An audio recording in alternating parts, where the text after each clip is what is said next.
And the next campaign we have launching on March 1st is Earth Under Siege Flashpoint. And this plays 1 to 4 players and takes about 60 to 90 minutes to play.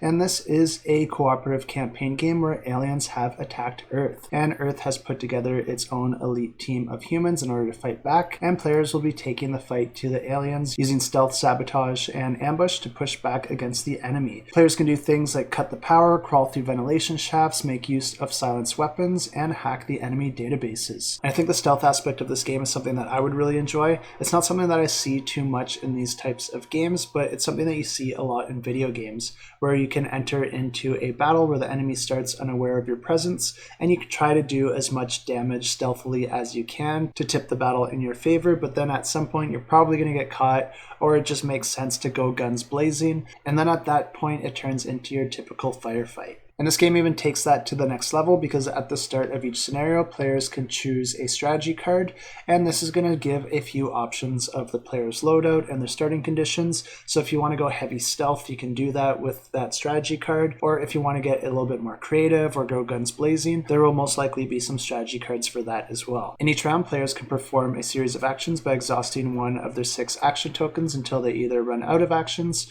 or they choose to pass. And players may want to pass early because you can only refresh 3 actions per turn. So if you use all 6 of your tokens, you're going to be really limited on your following turn. Although that also gives you the flexibility to have a massive impactful turn if you feel like it is worth spending all those tokens. Each character is unique and comes with its own stats for attack, defense, science, and stealth, and it also comes with its own deck of tactics cards which give them access to powerful actions and effects, and each player will develop these decks throughout the game, modifying, adding, and removing cards and tailoring the deck to the style that they want to play as and the combos that they want to achieve. Of course, players will also be finding all sorts of weapons, both human and alien weapons, and players can add this to their arsenal and further customize their character. And there's a few different types of enemies in the game. You have your basic enemies and your elite enemies, and they're going to have some amount of perception, movement, and attack, where perception is their ability to detect you. Some of these characters also have special abilities that can trigger under certain circumstances. The enemies also feature an escalation track, and as that progresses, the game's going to get harder and harder, spawning more enemies and potentially triggering alarms, which will alert all the enemies of your presence, causing them all to head directly towards your characters.